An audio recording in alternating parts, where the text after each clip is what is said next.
Welcome back to the channel. Today we're checking out Ogre, our Ford Econoline E350 extended van. Let's go ahead and jump right in. As you can see, Ogre already has a build out that was done by the prior owner. He actually used it to travel around for triathlon events, and we're gonna be making quite a few changes, but I wanna share with you what it was like when we first got it. We're gonna start here behind the driver's side seat where the kitchen is located. We have a little sink here. I have to say that after flipping this up just a few times, I hate it. I hate this contraption, but I'm sure it worked just fine and it works well for others. I've seen others use this. Underneath the sink is a freshwater tank and a gray water tank. So they're just some jugs basically that you fill, and there is a water pump already on board. So he did actually put in a water pump, which is nice. And that's located right in here. These three cabinets are all pretty much the same. They're just small little shelf space. And that's kind of it for the kitchen. Continuing down the driver's side is a paper towel holder and a 12-volt compressor Dometic fridge. This is a 53-liter chest style fridge. Above and behind that is some open shelving that he built. Up top is a pretty large storage location. Currently it has all the custom blinds that he made for all the window coverings. And right here, which I think is the biggest storage location, is actually where he had his solar generator, one of those all-in-one devices with a battery and MPPT and inverter all in one. And so because of that, the solar from the roof comes in here, there's some plugs in here, and this is how he was powering the 12-volt fridge, the water pump, etc.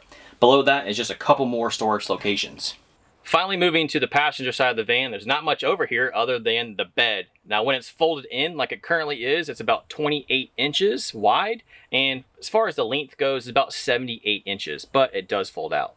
With the bed fully slid out, it's 48 inches wide. Not bad.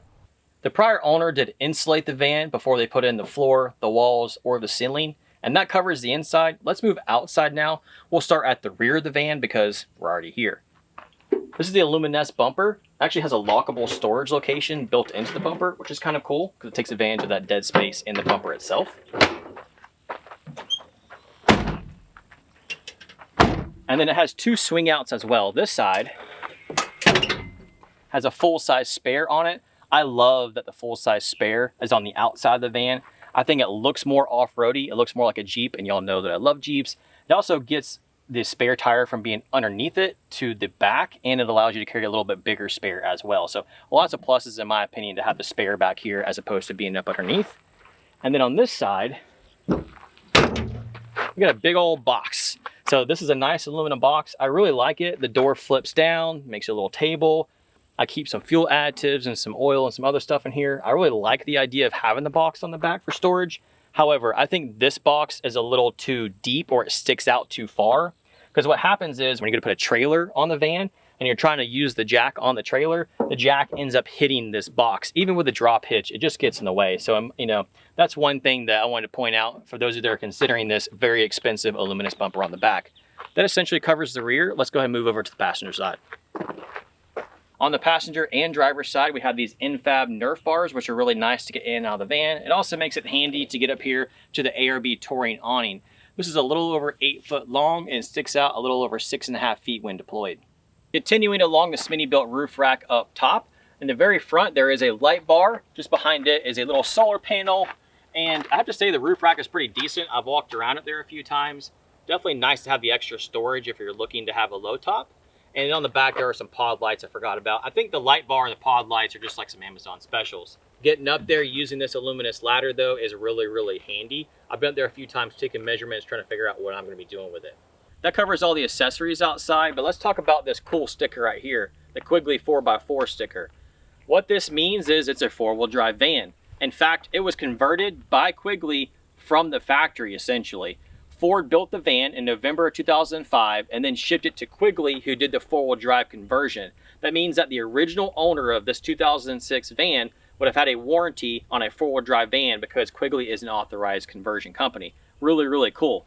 What they did was, because I reached out and got the build sheet from them, they used a 99 through 04 Ford F350 front axle. This is a Dana 60, has manual hubs on it. So basically this is a front axle out of an F350 truck from 99 to 04.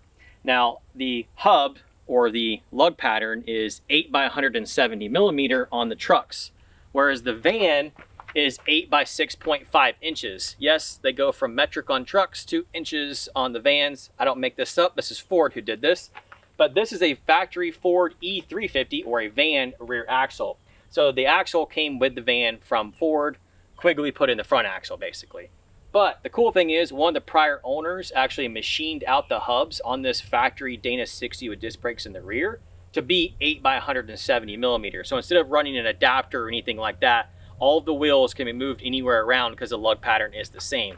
The only downfall is when I need to change my brakes, I have to have my new rotors machined out. Luckily, you don't change rotors that often, although it is a pain. I like the fact that I don't have to run any adapters or spacers or anything. And then they use a Ford transfer case, just a truck transfer case, but they use a manual shift transfer case. I prefer a manual transfer case as opposed to an electric or an air transfer case. And because it's manual locking hubs, you don't have to worry about vacuum lines going bad or electronics going bad for your, it's all manual. It's very, very simple, and I personally love that about it. All right, that pretty much wraps up our first look at Ogre, our 2006 Ford E350 van. As you can see, we're making some changes around here. So if you're interested in seeing the upcoming solar content or the high top video, for example, be sure to subscribe and ring the bell so that way you'll get notified when those videos do drop. For those of you time travelers out here watching this content in the future, don't forget to check out our channel and our website for more content. We'll see you next time.